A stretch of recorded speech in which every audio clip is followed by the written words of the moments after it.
Happy mothers டேமா. Thank you, very good. Happy mothers டேமா. எங்கள் அம்மா இல்லை எனக்கு, எங்கள் அம்மா ஃபோட்டோக்கு சொல்கிறேன். ஹாப்பி மதர் மனசுலவே இருக்காங்க எப்போவுமே. நாங்கள் மூணு பேர்லேயும் நான் எப்போவுமே எங்கள் அம்மாவுக்கு ஸ்பெஷல். எது இருந்தாலும் எங்கள் அம்மா கொஞ்சம் சுகர் ஜாஸ்தியாக இருந்தது. எங்காவது யாராவது ரிலேஷனோ வேறு யாராவது வா வீட்டுக்கு வா அப்படின்னு கூப்பிட்டாங்கன்னா, என் பொண்ணுக்கு நான் ஸ்கூலில் வேலை பண்ணிகிட்டு இருந்தேன், என் பொண்ணுக்கு லீவ் கிடைக்கட்டும் அப்போ வருவேன்வாங்க. கல்யாணம் ஆகிட்டு கூட ஒரு 3 மாதத்துல நான் திரும்பி வந்துட்டேன். எங்கள் அம்மா கூடயே இருந்தேன். 1.5 மாதம் 2 மாதத்துக்குள்ளே திரும்பி வந்துட்டோம். எங்கள் அம்மா கூடயே இருந்துட்டேன் நான். அதனால் எங்கள் அம்மா போனப்புறம் ரொம்ப சஃபர் ஆனது நான் தான். இன்றைக்கி நான் இருக்கிற இந்த வீடு எனக்கு எங்கள் அம்மா கொடுத்த கிரவுண்டு. இதில் எங்கள் அம்மா வாழ்ந்துட்டுருக்காங்க. இந்த மதர்ஸ் டே அன்றைக்கி எங்கள் அம்மாவுக்கு நான் இந்த கொடான கோடி நன்றி கண்டிப்பாக சொல்லி ஆகணும். அதே மாதிரி நான் எப்பவுமே எங்கள் அம்மாவுக்கு எந்த கிஃப்ட்டும் வாங்கி கொடுத்ததே கிடையாது.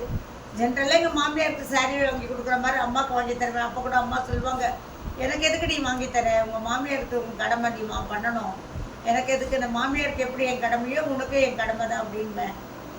அதனால அம்மாவுக்கும் மாமியாருக்கும் சாரீ வாங்கி கொடுப்பேன். அது ஒன்று தான். ஆனால் இப்போ தான் எங்கள் பையன் ஏதோ ஒரு கிஃப்ட்டுன்னு எங்களுக்கு பர்த்டேக்கு, மேரேஜ் டேக்கு, இதோ இப்போ மதர்ஸ் டேக்கு அவனால் முடிஞ்சது அவன் பண்ணிகிட்டு இருக்கான். Thank you very much my dear son. I'm very happy. మీరు మాట్లాడండి. నువ్వు మీ అమ్మకు మదర్స్ డే హ్యాపీ చెప్పు. అమ్మ నీ హైదరాబాద్లో இருந்தாவளோ ஹாப்பி மதர்ஸ் டே. எங்கள் அம்மா ஹைதராபாத்தில் இருக்கிறாங்க. இன்னொன்று என்னதுன்னாக்கா, எனக்கு குரு யாருன்னாக்கா எங்கள் மாமியார் தான். என்கிட்ட இந்த மாதிரி இருக்கணும், இந்த மாதிரி இருக்கணும், இப்படி இருக்கணும், இப்படி இருக்கணும், இப்படி இருக்கணும்னு சொல்லிட்டு எனக்கு சொல்லுவாங்க. அதை நான் இப்போதுக்கும் ஃபாலோ பண்ணுறேன். இப்போ இந்த மதர்ஸ் டேக்கு உங்களுக்கு எப்படி இருக்கு? அந்த இதோட ரொம்ப சந்தோஷமா இருக்கு. என் பையன் எனக்கு ஆச்சரியமா இருக்கு. எனக்கு இந்த கிஃப்ட் எல்லாம் எனக்கு தெரியாது, பண்ணுவாங்க பசங்க இல்லைன்னு சொல்ல. ஆனால் என் பையன் இப்போ எல்லாத்துக்குமே பண்ணிட்டு இருக்கான். அவனால முடிச்சது ஏதோ ஒன்று வாங்கிட்டு வரான், ஏதோ ஒரு பொம்மை வாங்கிட்டு வரான். நாங்கள் சின்ன குழந்தைங்க மாதிரி ஏதோ ஒரு பொம்மை வாங்கிட்டு வரான். இப்போ என்ன வாங்கிட்டு வந்திருக்கான்னு தெரியல.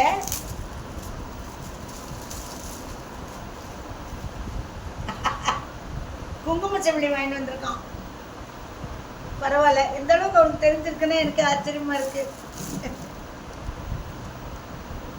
குங்குமச்சம்பளி வாங்கிட்டு வந்திருக்கான். ரொம்ப தேங்க்ஸ். தேங்க்யூ வெரி மச் பா. இது அப்படியே இருக்கு.